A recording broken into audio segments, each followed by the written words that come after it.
these things down.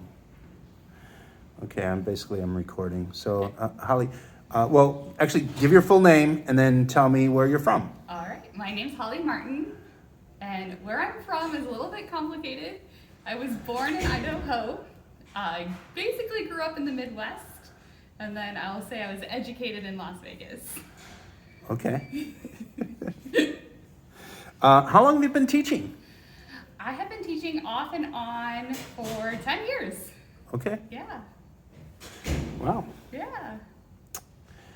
Why did you get into teaching in the first place? Yeah, during my master's degree, I was actually surprised how much I enjoyed the teaching aspect of So you had to do it I like had to do it, to get paid. the first time to get paid, I yeah. had to get paid Uh-huh. when I was doing my master's. And, I thought I was just gonna okay, that's hard, I'm gonna have to do it, but I really found I really enjoyed that part. And even as a master's student, when I was training undergrads, when they understood something and you can kind of see that light in their eyes, it was just kind of addictive and just wanted to get more of that feeling. Okay. What are your research interests? Yeah, so for my master's and PhD, I studied how bacteria mutate when they are under stressful conditions and not growing. And now that I'm doing a postdoc, I actually switched and I'm looking at viruses, specifically HIV. Uh-huh. And yeah, we look at mechanisms of how HIV stays in latency when patients are taking ART medications. Okay. So latency is it's kind of hiding out and it's not really active Right. somewhere in the body. Right, yeah, so it's in their T cells, Uh-huh. but it's not producing virus. But, if they get off their daily medication of antiretrovirals, within a few days or weeks or months, then the virus rebounds. So it's a prophase, so it's integrated into the host Yeah, genome. Exactly, then. exactly. Okay. So it can hide out there, not make anything, and then if the right opportunity comes, it comes back. So we're trying to figure out how it stays in there and if we can then manipulate that to get it out so we can hopefully develop a cure. Can our students help you with your research interests? They can. We could get volunteers. Might be a little bit of a process, but that would be very cool. Okay. So what do you like better, non-majors or majors, career ed? Kind of as in terms of students. Yes.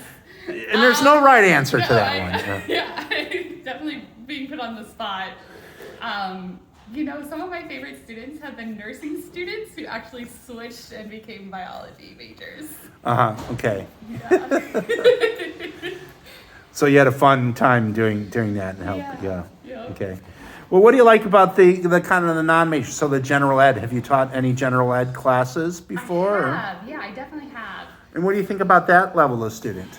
I think it's great, and it honestly is helpful for me because it reminds me what the basics are, and that sometimes doing this very specific research, you get very focused on that little field, and then taking a step back and seeing a bigger picture is very helpful. And then they honestly can ask some of the best questions because they don't have all of the background information that sometimes we get stuck on. Mm-hmm. And then they can just open up your view by just asking a great question that you're haven't thought of that.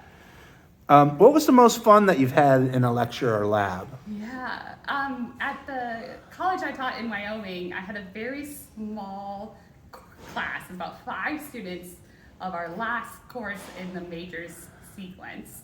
And so we did a parody video and tried to encourage people to get vaccinated.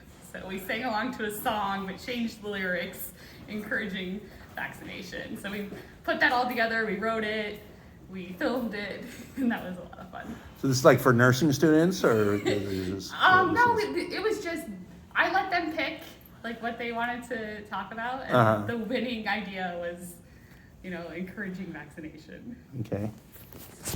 Oh my.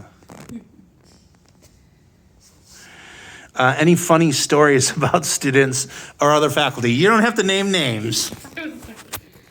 No, I don't know about here. I haven't been here. That's okay. I didn't. Long enough. That's okay. Be political. Don't talk about here. In your other places. I was able to do or mentor undergraduate research at another campus. And one of the students I mentored was an older student. And then we all went to a conference and they kept turning to the other student and saying, "What do you think, professor?" And then she'd have to turn to me and be like, "What do you think?"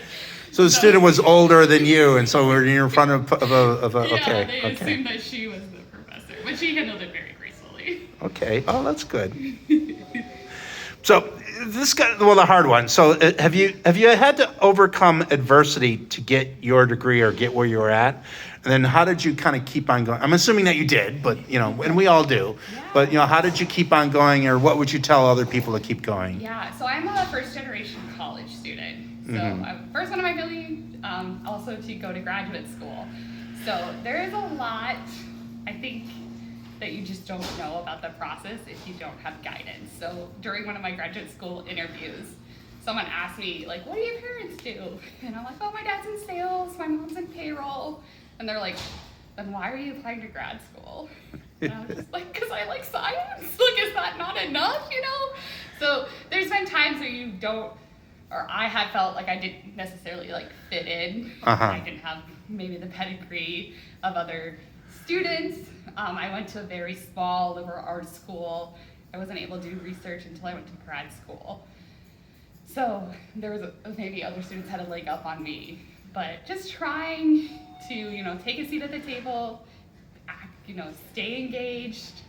I think research is such a great opportunity. So the earliest opportunity you can do research, I think you should take advantage of that opportunity. Okay. Well, here's another thing. So you are a first generation college student and stuff.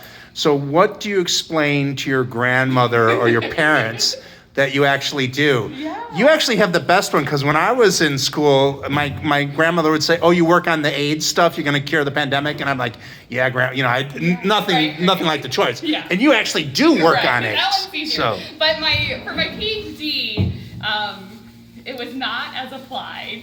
It was very theoretical. Looking at mutations when things aren't growing. It's a little like, okay, why do we care? But I told her, I've actually had this conversation many times with my grandma. Yeah. And she could learn the phrase. It's called stationary phase mutagenesis. And she can say it. She's written it down. She practiced it. But I just told her we were, looking at mechanisms of how bacteria evolve. How they're able to escape antibiotics or escape the immune system. Okay. Cool. Do you have anything that, this is going to go out in an article. Do you have anything that you would like to say to the campus community or whatever like that in an article? It's okay if you don't, or, No, it's been a great few months that I've been here. I think the resources here are amazing. And, coming from somewhere else, I'm just amazed by the amazing resources that you guys have available here. Okay, cool. All right.